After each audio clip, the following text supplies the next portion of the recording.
নমস্কাৰ কিমকিছ কিটচেনলৈ পুনৰ আপোনালোকক স্বাগতম জনাইছোঁ। আশা কৰিছোঁ সকলো চাগে ভালে আছে। আজি মই আপোনালোকৰ ওচৰলৈ খুব ধুনীয়া মাটনৰ এটা ৰেচিপি লৈ আহিছোঁ। কিন্তু ৰেচিপিটো মই বনোৱা নাই, সেইটো বনাব মোৰ ভাইটিয়ে, কাৰণ মই মোৰ মা দেউতাৰ ঘৰলৈ আহিছোঁ আৰু এদিন আৰামছে খাম। সি বোলে ৰান্ধি খুৱাব, ভাল ৰান্ধেও, কিন্তু ভালেই পাইছোঁ। এনে হাতেৰে খাবলৈ খুব ভালো লাগে। তেতিয়াহ'লে মাজে মাজে সদায়তো ঘৰত একে ৰান্ধিয়ে থাকোঁ। তেনেহ'লে সি এই ৰেচিপিটো কেনেকৈ বনাব আহকচোন, আপোনালোকক দেখাওঁ, ময়ো চাওঁ। আজি এই ৰেচিপিটোৰ কাৰণে 1 কেজি একদম তেলাল খাচী অনা হৈছে। এইখিনি পিঁয়াজ কাটি লৈছে। কিমান লৈছে পিঁয়াজ? অলপ বেছিকৈ লৈছোঁ, 6টা মিডিয়াম চাইজৰ পিঁয়াজ লৈ লৈছোঁ। খাচীত অলপ পিঁয়াজ বেছি দিলে ভাল লাগে। আৰু এয়া আদা নহৰু পিচি লৈছে, লগতে কেঁচা জলকীয়া আৰু পকা জলকীয়াও দিছে। এয়া গোটা গৰম মছলা লৈছে, ইলাচি, লং আৰু ডালচেনি, এইখিনি পিচি ল'ব। এয়া তেল লৈছে। কি কৰিবি ইয়াত যিখিনি পিঁয়াজ কাটি লৈছিলোঁ তাৰে আধা অলপ ভাজি ল'ম। এয়া পিঁয়াজ দিছে। আৰু কি দিবি? ইয়াত পিঁয়াজ আৰু শুকান জলকীয়া অলপ, মানে যিমানখিনি কাটি থৈছিলোঁ তাৰে আধা পিঁয়াজ আৰু শুকান জলকীয়াটো নিজৰ যিমান খাব পাৰে আপোনালোকে সেইমতে দি ভাজি পেলাই এতিয়া অলপ উলিয়াই থ'ম। উলিয়াই পেলাই পিছত মই সেইখিনি পেষ্ট এটা কৰি ল'ম। এইখিনি মিক্সিত কৰিম, হয়। এইখিনি এতিয়া পিঁয়াজখিনি মই অলপ ৰঙচুৱা হোৱাৰ পিছত উলিয়াই থৈছোঁ।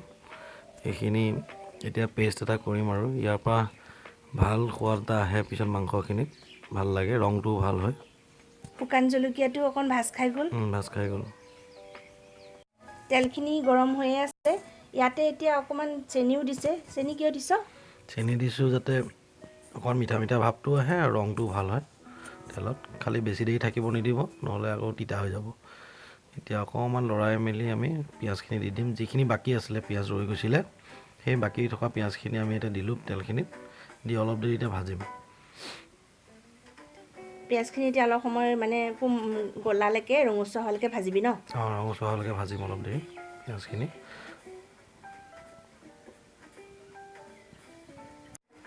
পিঁয়াজখিনি ভাজিয়ে আছে তেলত। তেল আজি ইমান কমাই লৈছোঁ যে মাংস বনাওঁতে, কিয়? মই কমাই লৈছোঁ মানে আজি মাংসৰ তেল থকা মাংস আনিছোঁ। ইয়াত দিছোঁ মই তেল। এতিয়া মাংসৰ তেল দিয়ে আজি মাংসটো ভাজিম। সেইটোৱে আচলতে এইটো স্পেচিয়েলিটি এই হেৰিটোৰ, ডিছটোৰ। সেইকাৰণে আজি একে 18 কেজি ওজনৰ তেলাল খাচীৰ পৰাহে মই মাংস আনিছোঁ। ইয়াত মাংসৰ তেলতে পিঁয়াজখিনি ভাজি আছে, তেলখিনিও অকণ অকণ গলিছে। আৰু এতিয়া দি দিছে এয়া আদা নহৰু আৰু কেঁচা জলকীয়া যিখিনি পিচি লৈছিলে সেইখিনি। খুব ধুনীয়া গোন্ধ এটা এতিয়াই আহিছে, খাওঁ খাওঁ লাগিছেই মোৰ। এয়া এতিয়া লৰাই লৰাই ভাজি আছে। এয়া পিঁয়াজখিনি ধুনীয়াকৈ ভাজ খাই আছে। তাতে দিছে হালধি। কিমান দিছ হালধি? হালধি মই 2 টেবুল স্পুন দিছোঁ 1 কেজি মাংসৰ কাৰণে। জিৰাও দিম তেনেকৈ 2 টেবুল স্পুন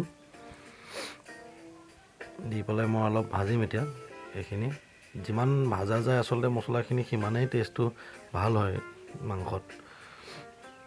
তো এতিয়া ভাজিম অলপ। তেলখিনিও এতিয়া গলি আছে, দেখিছে আপুনি। অলপ গৰম পানী দি লৈছোঁ যাতে তলত নালাগে, নহ'লে কেৰাহীত লাগি থাকিব বস্তুখিনি, যিহেতু হাই ফ্লেমত বনাই আছোঁ।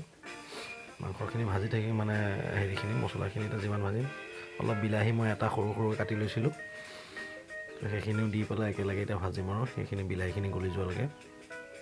বিলাহী এটাই দিছ, বেছি নিদিয় ন? এটাই দিছোঁ। মাংসত বেছি দিলে মানে ভাল নালাগে, ছাগলী মাংসত বিলাহী বেছি দিলে। অলপ ঢাকি থ'ম এতিয়া মই। পিঁয়াজ আৰু শুকান জলকীয়াখিনি আগতে তেলত ভাজি লৈছিলে, সেইখিনিয়ে খুব ধুনীয়া পেষ্ট এটা বনাই লৈছে এতিয়া। এইখিনি ৰংটো খুব ধুনীয়া উঠিছে, আৰু মাংসৰ জোলখিনিতো চাগে ৰংটো খুব ভাল আহিব দেই। মছলাখিনি ভজা হৈছে। এতিয়া মছলাখিনি ভজা হোৱাৰ পিছত মাংসখিনি দিছোঁ। এতিয়া মানে যেতিয়া আপোনাৰ তেলটো ফুটিলে মাংসখিনি দিলে ভাল হয়। তাৰপিছত এতিয়া মাংসখিনি মই ভাজিম অলপ দেৰি। মাংসখিনি ভাজি আছে পিঁয়াজৰ লগত, আৰু ইয়াতে এতিয়া নিমখ দি দিছে।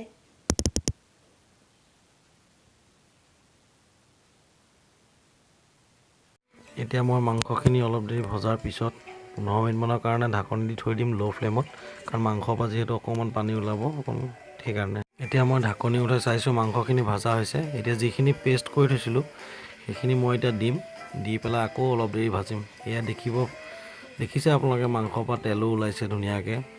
এতিয়া সেইখিনি এতিয়া ভজাৰ পিছত তেলটো এনেকৈ ওলালে বৰ ভাল লাগে। এতিয়া মই সেই পেষ্টখিনি দি লৈছোঁ। এইখিনিয়ে বৰ ধুনীয়া ৰং এটা আনিব। এতিয়া ভাজিম অলপ দেৰি।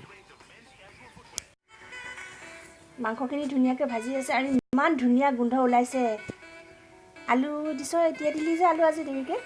এইখিনি নতুন আলু যে পটককৈ গলি যাব, সেইকাৰণে অলপ দেৰিকৈ দিছোঁ। ছাগলী মাংস সিজোতে অলপ এনেও টাইম লাগে, তো আলুখিনি আগতে দিলে বেয়া হ'ব। এতিয়া মই অকণমান আলুখিনি দি আকৌ মাংসখিনিৰ লগত অলপ দেৰি ভাজিম। ৰং দেখিছোঁ ধুনীয়াকৈ ওলাইছে এতিয়া। এতিয়া মই অলপ দেৰি আকৌ ঢাকনি দি থৈ দিম 10 মিনিটমানৰ কাৰণে ল' ফ্লেমত। অকণমান আলুখিনি ভাজ খাব দিম আৰু। এতিয়া মই ঢাকনি উঠাই চাইছোঁ, অলপ আলুখিনি ভাজ খোৱাৰ পিছত মই গৰম পানী কৰি থৈছিলোঁ, সেই গৰম পানীখিনি দি দিম আৰু অকণমান উতলিবলৈ দিম মাংসখিনি আৰু আলুখিনি। ৰং দেখিছে আপোনালোকে ধুনীয়াকৈ ওলাইছে। ৰং বৰ ধুনীয়া ওলাইছে কিন্তু, আৰু ইমান ধুনীয়া গোন্ধাইছে। এতিয়া মই প্ৰেছাৰ কুকাৰত দি দিম মাংসখিনি অলপ উতলাৰ পিছত। খাহী মাংস অলপ সিজিবলৈ টাইম লাগে, প্ৰেছাৰ কুকাৰত দিলে আমাৰ গেছটোও বাচিব, সোনকালেও হ'ব।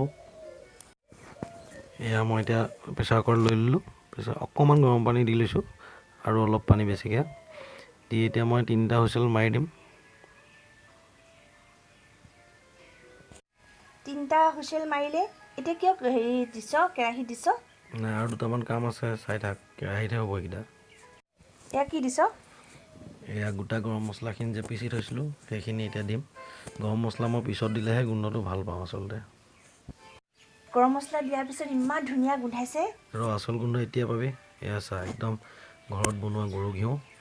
অলপ দেৰিৰ পিছত তই গোন্ধ ল'বি আৰু কিমান ধুনীয়া গোন্ধায়। বাহ, মাংস এয়া হৈ গ'ল আৰু মানে উলিয়াই লৈছোঁ বাতি এটাত। ইমান ধুনীয়া ৰং হৈছে, গোন্ধটো ক'বলৈ নায়েই আৰু ভাষা। মই ঘিউ দিওঁতে গোন্ধ আৰু অলপ ধুনীয়া হৈছে, খাওঁ খাওঁ লাগিছেই। মুঠতে মই ৰ'ব পৰা নাই। এতিয়া মাক কৈছোঁৱেই, ভাত ৰুটি যি আছে আনা আৰু খাওঁ মুঠতে।